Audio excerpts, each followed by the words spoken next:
Hey everyone, welcome to my Gears of War 4 Advanced Movement tutorial. My name's Dutch and today I'll be showing you some of the advanced techniques players use in Gears of War 4. Before we begin, I do want to remind you that these techniques are not easily taught or explained to any player. And if you're new to Gears, it might seem like some mumbo jumbo voodoo shit. So my advice is, if you're a newer player, make sure to check out my basic movement tutorial first and master those basics before practicing these techniques.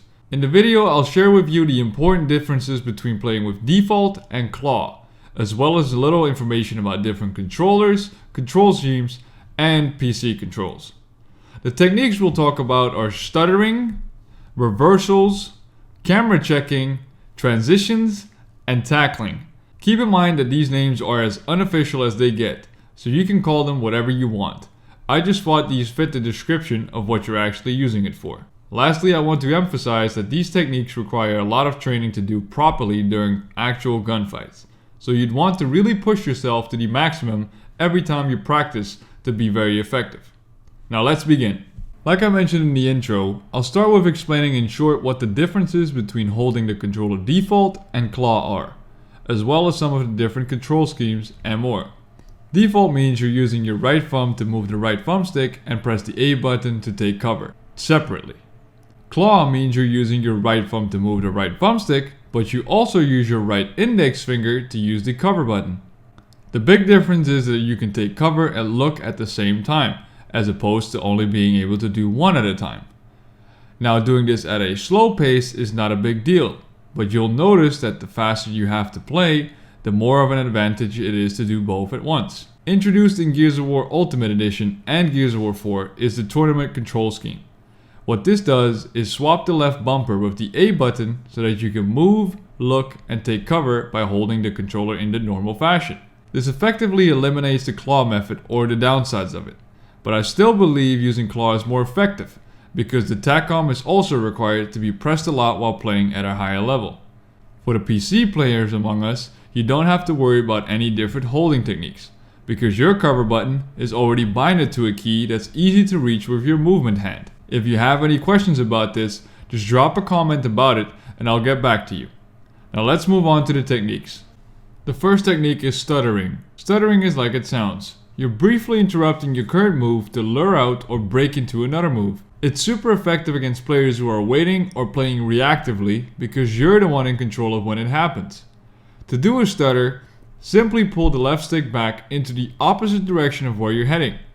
After you stuttered, continue with your move. Timing is crucial here because holding it back too long might make you an easy target or cause you to misroll.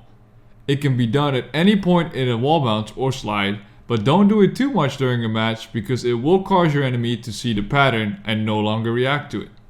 Next up are reversals. Reversals are a very commonly used technique that many players underestimate. What they're used for is turning around without losing speed or aggression. Super helpful to do whenever you're running into unexpected fights and have to turn around. They can be done in any corner and any direction away from the wall, but are usually most effective when turning 180 degrees. It's mostly used defensively, but can also be used offensively. For example, if you are being chased and are trying to bait the enemy that's following you. To do a reversal, sit, run, or slide into a corner. Now press the left stick forward and press A to start moving past the wall. And as your character is mid-animation, hold your left stick towards the direction you want to go, while holding down the A button. Sometimes you have to turn the stick a slight bit different than straight towards your designed direction, but in general, you'd want to stay as straight as you can. Technique number 3 is camera checking. Camera checking is a very short camera spin or turn while wall bouncing or moving on cover. You can camera check just about anywhere and anytime. For example, up Aing on a corner and turning the camera left or right to get more field of view, and turning it back is a good way to see what's behind you or to your sides, while still continuing with your initial plan. But another way to use it is moving towards or over cover. For example, when you're on a wall, you can hold down the A button to rotate run on the wall. You can move the right stick to look around you and see what's going on. The same idea applies when vaulting over cover. Control wise, all you have to do is angle your camera while you're doing an animation. I highly recommend you learn this as fast as you can because it's an incredible awareness changing mechanic. The next technique is transitions. Stuttering and reversals are great, but in multiple enemy fights, you need as much speed and agility in as little time as possible. Here's an example of me performing a transition when seeing an enemy on the cover I was about to slide into. Missed the part where I saw his body? Let's take another look in slow motion so you can see what I saw. Here I spot my enemy and proceed to go into a roadie strafe to make him come out of cover. As soon as I know I have room to wall bounce and hard aim, I proceed with the second transition to get the kill.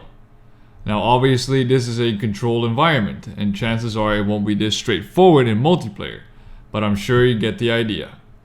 Learn to combine and chain different styles while under fire to maximize your potential. Here's an example of me killing 2 enemies while being heavily under fire and using different transitions to do so. And the last technique I'll explain is tackling. Tackling, also known as intercepting, is a technique many players don't use because it puts your life at a lot of risk. It's a blitz technique that you can use to intercept enemies' movements before they know what's going on, or take out enemies that are hurt by your teammates' crossfire. The reason it's so risky to use is because you often have to weave in and out of cover and enemies at the same time, only to take out an enemy that's prioritized. Tackling consists mostly out of traveling as much distance as you can, as fast as you can, while still hitting your target on the way there. As you can see in the video, I'm up Aing and side Aing as I make my way closer to the enemy, resulting in him going down at the end of the road.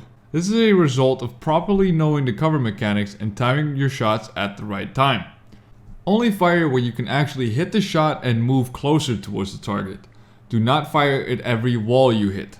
So that concludes the Gears of War 4 Advanced Movement tutorial. I hope it's helped you open your mind to new techniques and possibilities that you can utilize in versus or even co-op. None of these techniques are set in stone, but I do believe that with time and effort, you can do a lot of awesome things with these specific skills and evolve into an even better player. Make sure to leave a like if the video helped you out and leave a comment on what your thoughts are. And as always, subscribe for future content. Thank you for watching and good luck.